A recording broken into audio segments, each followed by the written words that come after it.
भगवान से भगवान नाम अलग है, लेकिन भगवान नाम से भगवान अलग नहीं है। जैसे हम बोले राम, तो राम का नाम अलग हुआ और राम जी अलग हुए, लेकिन राम नाम से राम जी अलग नहीं हो सकते। भगवान से नाम अलग है, लेकिन नाम में भगवान अभिन्न है, विराजमान है। इसलिए जो नाम जप कर रहा है वो हर समय भगवान के सानिध्य में है। हम बोल रहे राधा राधा, तो राधा किशोरी हमारे जिह्वा में राधा नाम रूप में विराजमान है। नाम के अंदर भगवान है, और भगवान के अंदर सब ज्ञान, ऐश्वर्य, माधुर्य, प्रेम सब कुछ समाया हुआ है। अर्थात नाम जपने वाले को समस्त ज्ञान, ऐश्वर्य, माधुर्य, लीला सब कुछ प्राप्त हो जाएगा। बस तुम नाम जपते रहो। नाम, गोस्वामी जी की ये चौपाई तो सबने सुनी होगी।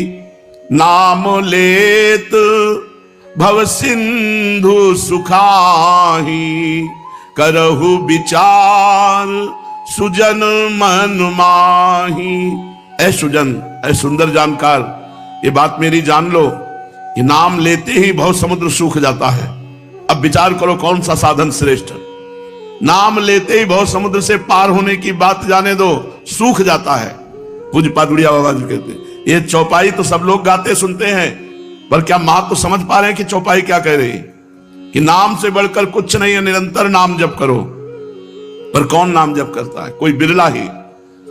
भगवान तो अनंत सौंदर्य की खान है, उनकी ओर मन नहीं जाता। क्यों? क्योंकि तुम नाम जप नहीं करते। नाम जप करो, फिर देखो तुम्हारा मन भगवान के अनंत सौंदर्य में पहुंच जाएगा।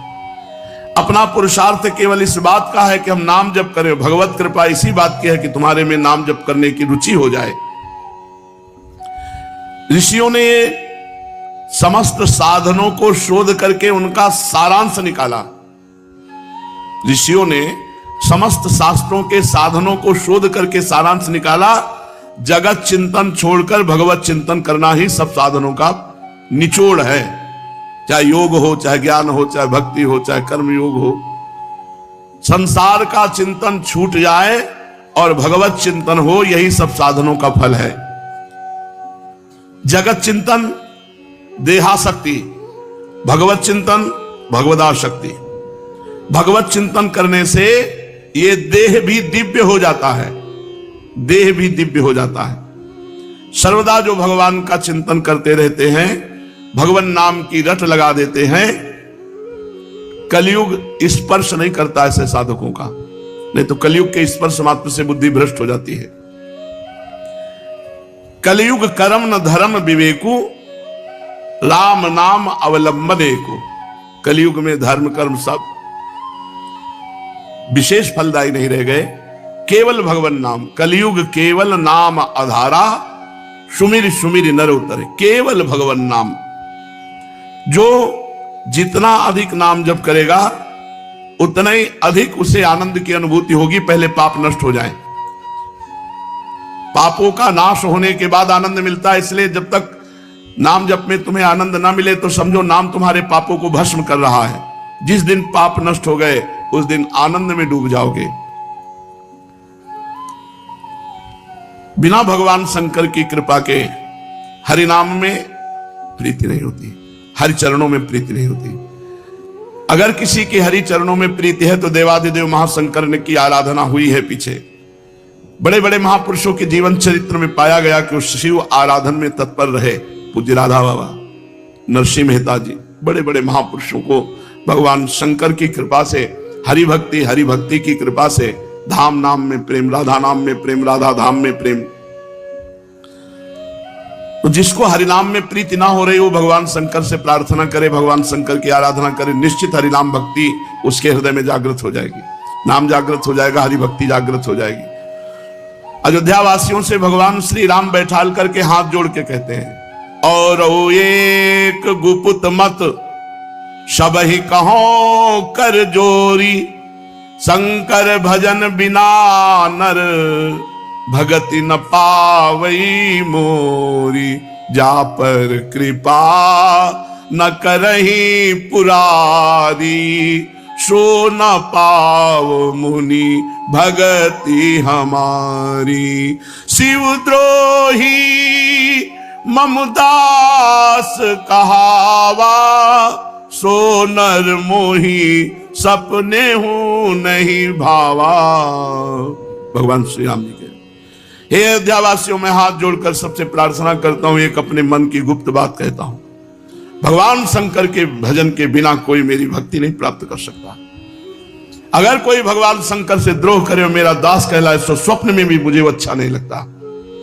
जिस पर भगवान त्रिपुरारी महादेव जी की कृपा नहीं होती वो मेरी भक्ति को प्राप्त नहीं होता। इसलिए बाबा भी कह रहे हैं, यदि हरि भक्ति हरि नाम में प्रीति ना हो रही हो तो शंकर जी को एक लोटा जल चढ़ा दिया करो। हर हर महादेव।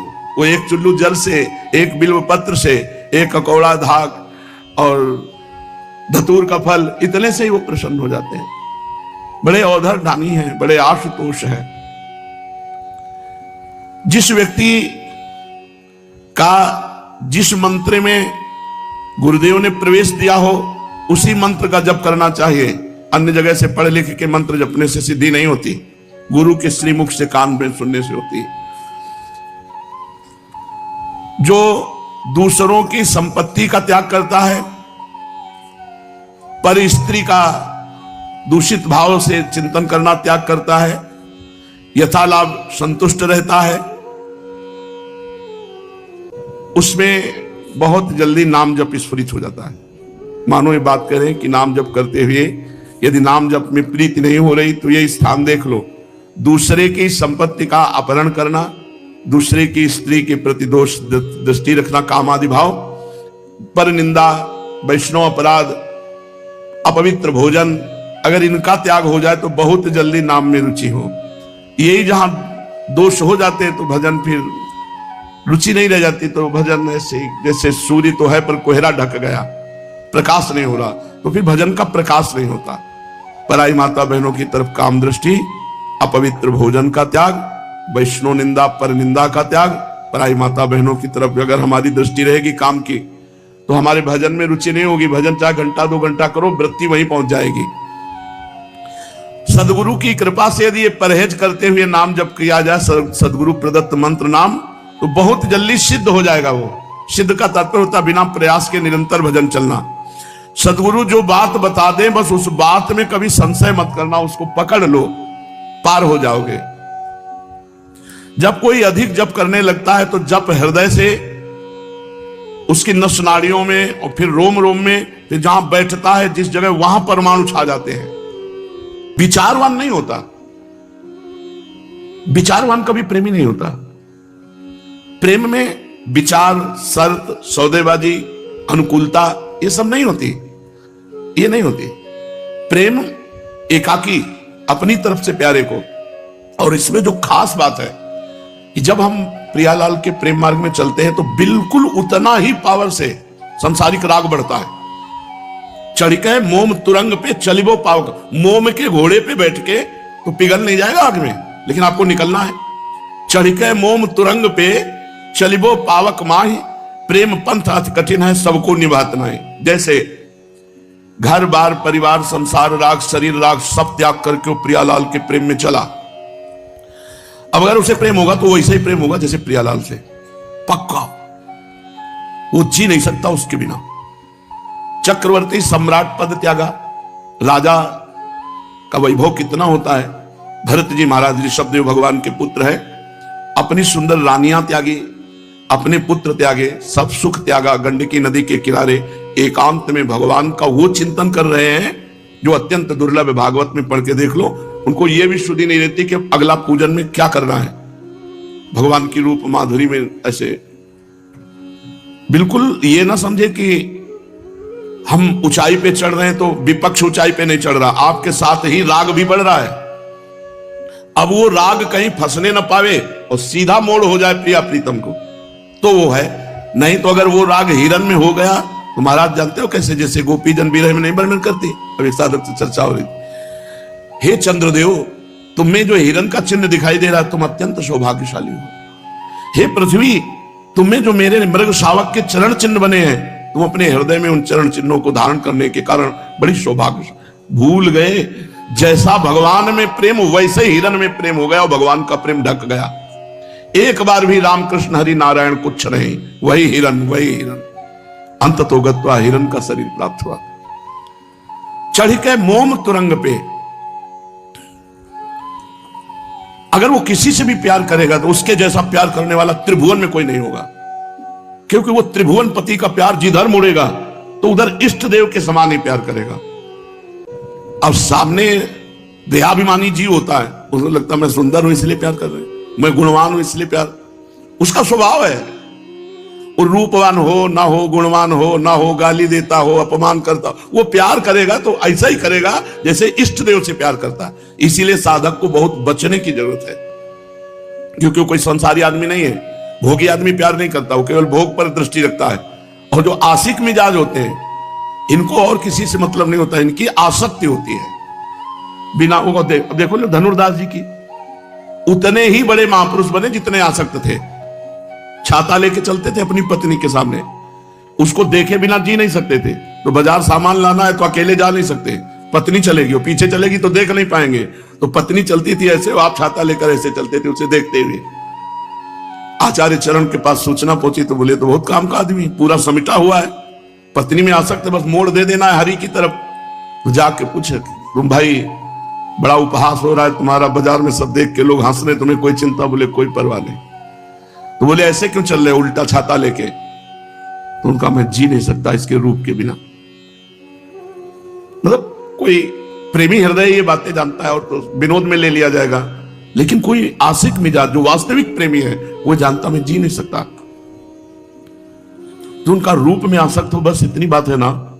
अगर इससे अच्छा रूप हो तो उनका हो ही नहीं सकता। ऐसा कैसे? जे ही रंगनाथ जी सामने छूट गया छाता, छूट गई पत्नी, और बहुत बड़े महापुरुष हुए भगवान श्री रंगनाथ जी के परम भक्त धनुर्दास जी महाराज उनका नाम हुआ। गोस्वामी जी जगह जगह से अपमान तिरस्कार पाया हुआ हृदय, और जब पत्नी आई रत्नावली जी, अपार प्रेम, पूरा का पूरा भगवत प्रेम उनके ऊपर टूट पड़ा। ब्याह के बाद कभी विदा नहीं किया, कहते थे मैं जी नहीं पाऊंगा। काम भाव नहीं था, प्रेम भाव और काम भाव में अलग। काम भाव में वो अपनी क्रिया की ओर तृप्त हो गया, उदासीन हो गया। प्रेमी, प्रेमी केवल आसक्ति की, रोम रोम में उसकी आसक्ति होती है। वो प्रेम बड़ा विचित्र कोटि का होता है। किसी गृह कार्य के लिए गए हुए थे, इतने में उनके पत्नी के भाई आए। गंगा पार ही ससुराल थी, राजापुर गंगा के उस पार, इस पार ससुराल। पत्नी ने कहा वो काम के लिए गए, चलो घर चलते थे, तो जाने नहीं देंगे। जो ही घर आए वो कहा पत्नी, बोले वो तो मायके गई, शाम के समय था, रात्रि में, कैसे कैसे, और छत से आंगन में। तो उनकी पत्नी ने देखा और कहा धिक्कार है तुम्हें, जितना तुम चाम से प्यार करते हो इतना राम से प्यार करते तुम महान हो जाते। बस मानो भगवान ने उस वचन से आसक्ति का मोड़ दे दिया। गोस्वामी जी दोबारा लौट के नहीं है, क्योंकि आशिक हृदय है ना, इसको चोट भी बहुत छोटी सी कंकड़ी भी बहुत पहाड़ की तरह लगेगी। प्रारंभ किया, पहली बात तो जो भगवान का आशिक है उसे कोई घसीट नहीं सकता। अगर घसीट ले तो उसे गिरा नहीं सकता, और अगर गिरा भी तो प्रीतम की गोद में होगा। अब उसका पतन नहीं हो सकता, पतन नहीं हो सकता। गोस्वामी जी इतने महान रघुनाथ जी के भक्त और इतने वैराग्यवान, कहीं पूरी जिंदगी में कभी कोई अन्य आसक्ति नहीं देखी गई। एक भरोसो, एक बल, एक आस विश्वास, एक राम घनश्याम हित, चातक तुलसीदास, चातक की तरह भगवान श्री राम से प्रेम किया। तो ये जो आसक्ति हृदय में उत्पन्न होती, बड़ी सुरक्षा की आवश्यकता है, बाढ़ की आवश्यकता है, संत सदगुरुदेव की नजर की आवश्यकता है। नहीं तो आशिक मिजाज वो जहां थोड़ा सा आह्लाद आया वो संसार की तरफ भटक जाएगा। साधक को आनंद के समय उदासीन रहना चाहिए। जब हृदय में भगवदानंद की स्फूर्ति हो रही हो तो उदासीनता होनी चाहिए। बहुत ही सुकोमल हृदय हो जाता है, बहुत ही। कोई झूठ से उससे कह दे हम आपके बिना जी नहीं सकते, आप चले गए तो हम कैसे रहेंगे, और इतनी गंभीरता से इस बात को लेता है कि वैसे तो नहीं है, अगर हम चले भी गए तो श्री जी तुम्हारे साथ रहेंगे। अंदर से संकल्प क्या बना, हम चले गए तो श्री जी तुम्हारे साथ रहेंगे। श्री जी से साथ दिला दे, तुम्हें पता नहीं चला, अब तुम्हारी पूरी बागडोर श्री जी के हाथ में पहुंच गई। संतों का हृदय एकदम, कहा तो गोस्वामी जी ने कि मक्खन के समान होता है, लेकिन कहा कविन पर कहे न जाना, क्योंकि निज परिताप द्रवै नवनीता और पर दुख द्रवै सो संत पुनीता। जो दूसरे के दुख को देखकर द्रवित हो जाए वही संत। तो ये जो साधुता का मार्ग है, पूरा निर्वाह करना बहुत कठिन है, क्योंकि पता नहीं जीवन की मोड़ पर कौन आकर के बोल दे कि मैं आपको बहुत प्यार करता हूं, उसका आशिक मिजाज स्वीकार कर ले कि हाँ ये प्यार करता हूं, मर गया पूरा। क्योंकि वो मोड़ पूरा होगा, अधूरा जीवन रहा नहीं है, अनन्य जीवन रहा है। तो अगर वो एक प्यार करेगा तो पूरा राम जी की तरह अनन्य होके करेगा, जैसे हिरन में भरत जी ने किया, पुरंजन ने पुरंजनी से किया, पूरा मतलब अष्ट प्रहर सेवा पूरी। कोई समझ नहीं सकता, नहीं समझ सकता, नहीं समझ सकता। हो सकता है तुम्हें देख के लगे कि बहुत नीच इंसान है, इस रूप में इतना गिरा हुआ। वो गिरा हुआ नहीं है, वो इतना आसक्त चित्त है कि उसकी महानता को तुम जान ही नहीं सकते हो। एक संत का रिक्शा में बैठा पति पत्नी जा रहे थे, पत्नी की तरफ उसकी और पीछे रिक्शा के लगे। पति धार्मिक प्रवृत्ति का था, वो बिल्कुल ऐसे जैसे बछड़ा गाय के पीछे लगा हो। रिक्शा रुको है, क्या बात है, आप पीछे क्यों दौड़ रहे? तो कुछ नहीं, आप जाइए। बोले आप हमारी पत्नी को देख रहे हैं ना? बोले बस इस रूप ने ऐसा मुझे घसीटा कि बस मुझे यही लग रहा है मैं हर समय देखता रहूं, हर समय देखता रहूं। पीछे पीछे उसके घर तक रिक्शा, रूपा शक्ति, बड़ा बावरापन चढ़ता है प्रेम में। और इस प्रेम को आर पार प्रियाजू तक पहुंचा देना केवल गुरुदेव के शासन में दम है, अन्यथा नहीं नहीं, वो कहीं भी फंस जाएगा। ऐसी जगह फंस सकता है, तुम सोचोगे कि ऐसा कैसे हो सकता है। ऐसा हो सकता है क्योंकि उसके पास बहुत बड़ा धन है आसक्ति का, और वो जिधर मुड़ेगा हाहाकार मचा देगा।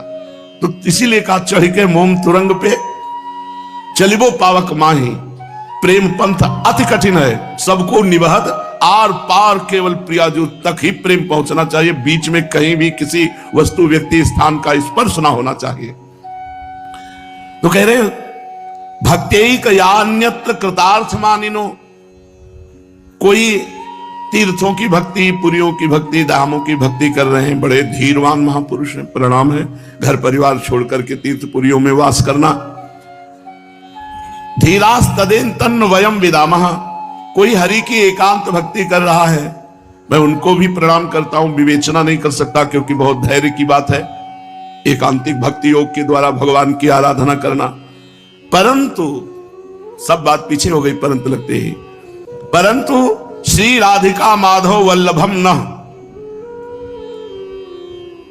जिसके जीवन में राधा माधव वल्लभ नहीं बने, वल्लभ माने तो सबसे प्यारे, जिसके जीवन में सबसे प्यारे राधा माधव नहीं बने, मुझे वो रुचता नहीं। सब करो बढ़िया है, मोक्ष मिलेगा, धाम मिलेगा, परम लाभ मिलेगा, लेकिन मेरे को, श्रीपाद कह रहे हैं, मेरे को रुचता क्या है?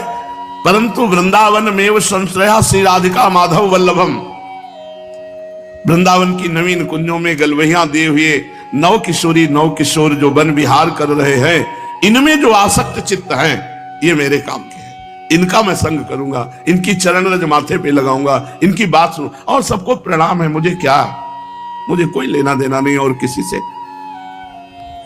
श्रीधाम वृंदावन ऊषर हृदय में भी दुष्ट आचरण करने वाले को भी, अधर्माचरण करने वाले को भी महाप्रेम में निमग्न कर देता है। महाप्रेम का स्वरूप क्या है? सर्वस्व से मन हटाकर एकमात्र प्रियालाल में लगा लेना। सर्वत्र से मन हट जाए और एकमात्र श्यामा श्याम में लगे, ये महाप्रेम। इसी से चरम अवस्था की उन्मादकारी महामाधुर्य रस की उपस्थिति उसके हृदय में पाई जाती है। पूज्यपाद श्री उड़िया बाबा जी महाराज,